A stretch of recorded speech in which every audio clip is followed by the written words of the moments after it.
You're listening to Radio Kidnappers, the voice of Hawke's Bay, and this is the program called The Wildly Underprepared Wonderful World of Wardini, because I was supposed to get a longer name for it. Yeah, you were, today. that's right. That wasn't too bad, though, the Wildly Underprepared. No, that was very... That's sort of we'll give you a 3 out of 10 for that one. Okay. Are you being good? Yeah, very well. Yeah, yourself? Yeah, all the better for seeing you know that. Had a bit of a break, and it's good to get back to work sometimes. Yes. Because I hate having a day off or a week off, and all you do at home is chores. Yeah. It's good to go somewhere. Yes. Can't wait to travel again. Away from... Yeah, there's a bit of that going on. Like in the bookshops, we sold 2 travel guides yesterday. Ooh, awesome. First time for a while. Yeah, I travel. Would you travel? Would you go to England, for instance? If someone said, here's a couple of tickets to England, Lou, would you go? There's other places I'd go. I've been there. Yeah, okay. There's 2 tickets to Zoo. Mozambique. Yes, let's go to Mozambique. Yeah, let's go to Mozambique. Yeah. Anyway, we digress. We want to talk about some books today, and you've got one with you, and it's called Rivers of London. So we are going to England. Yes, we are. Yes, we're going to London. I love London. Yes. Oh, you'd like this book then. So the reason I've only bought this book today is because there are 9 in the series, and I've started again at number 1. And I am speed reading 9 books, Wow. and I need to get them done by Sunday because I've got a Facebook Live with Ben Aronovich, the author, which is a big deal because he's a big deal in the fiction world. So this series is set in London, and it's policing in the Metropolitan Police. And we start with PC Peter Grant. He's a young lad who's just come out of his probationary couple of years, and he's guarding a murder scene at Covent Garden and starts to speak to a witness. And it's not long before he realises that there's something unusual about this witness, and this witness is a ghost. Oh, wow. So then... That is unusual. It is quite unusual. And he's just at the point in his career where they're going to put you where, you know, they've assessed what kind of copper you are and where they're going to put you. So he wants to be a detective, but he's quite easily distracted. Yeah. So they're going to put him in some bloody admin role, aren't they? And his mate, Leslie May, who is his sort of best mate, a beautiful blonde girl, and he quite fancies her, she's the real copper. She's the one that's very focused, very detailed, looks at the evidence, feels the collars, that kind of thing. Yeah. So she's the one that's going to go off and be on the murder squad or something. But on account of having seen this ghost, it turns out that there is another sort of supernatural department in the Metropolitan Police that nobody really knew about. Long story, but there's this beautiful big house called The Folly, and that's where the supernatural department hangs out. It's only got one other copper in there, and that's a detective, is he a chief inspector, I think, Thomas Nightingale, and the girl that does for them, Molly. And there's something very interesting about Molly as well. You know, she kind of glides around everywhere. She doesn't speak, and she's got quite interesting dentistry. many teeth. Yes. So this is the situation that Peter finds himself in, and he goes and he ends up moving into the Folly, living there and working there. And in the first book, Rivers of London, we meet...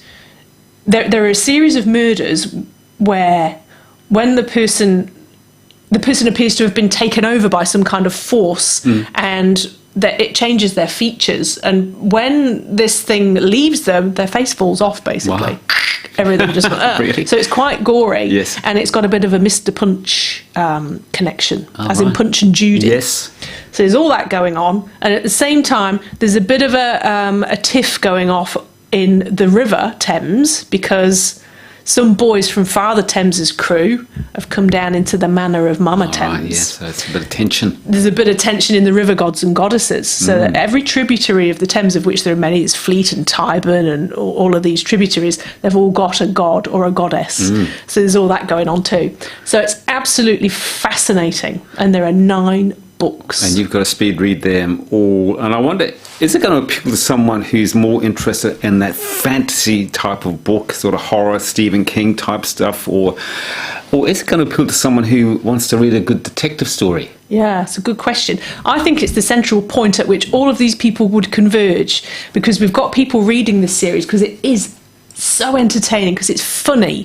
And Peter Grant is a young lad about town. He's quite the geezer, you know. He's a proper Londoner, and you feel immersed in London, and you feel immersed in the police investigation.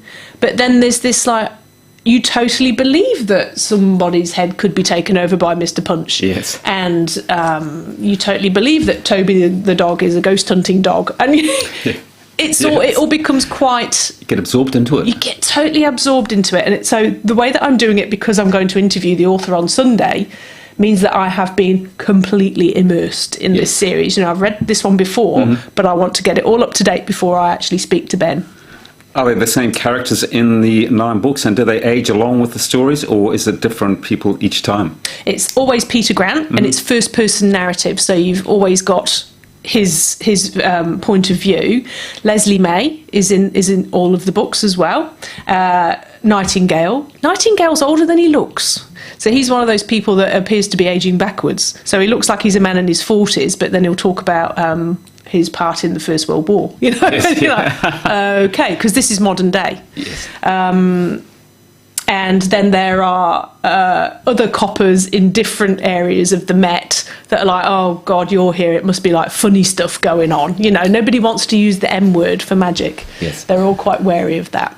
Now, you're an avid reader, I know that. And so when you closed the last page in that book, was it a feeling of, gee, I can't wait to read the next one? Is it that good? Yeah, and because there are 9 out at the moment, I have literally been going, last page, okay, where's the next one? So, and start the next one immediately. So I'm on the 5th one, I think, at the moment. So I've got a lot to do before Sunday. But it's a brilliant job to have.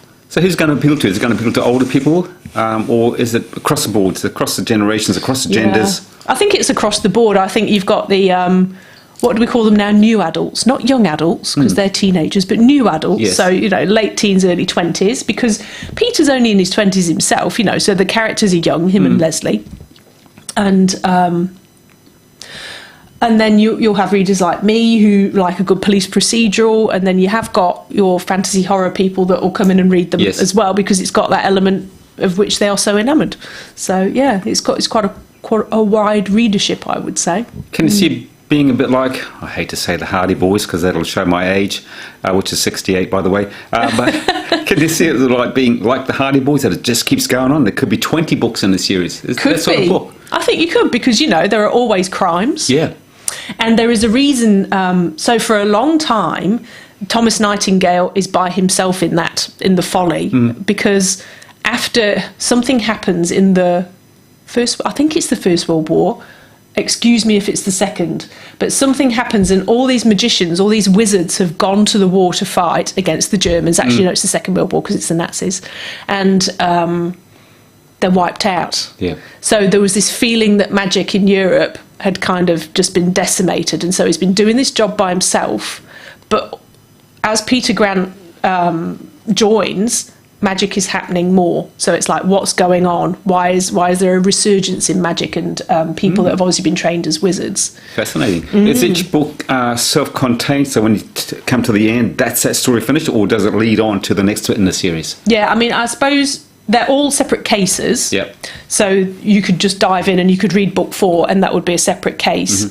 But it's really good to start at the beginning, because you meet Peter and Leslie and their relationship changes as they go along. And so from the character side of it, it's a progression, but all the cases are discrete. Yeah. Have you got the whole series in stock? Yes, yeah, we're big on this series. Like a lot of the staff have read them, and anyone that's read them, like Phil, who works with us on a Saturday, has just said, "Why has it taken me so long?" Yeah. You know, she's reading the first one, loves it.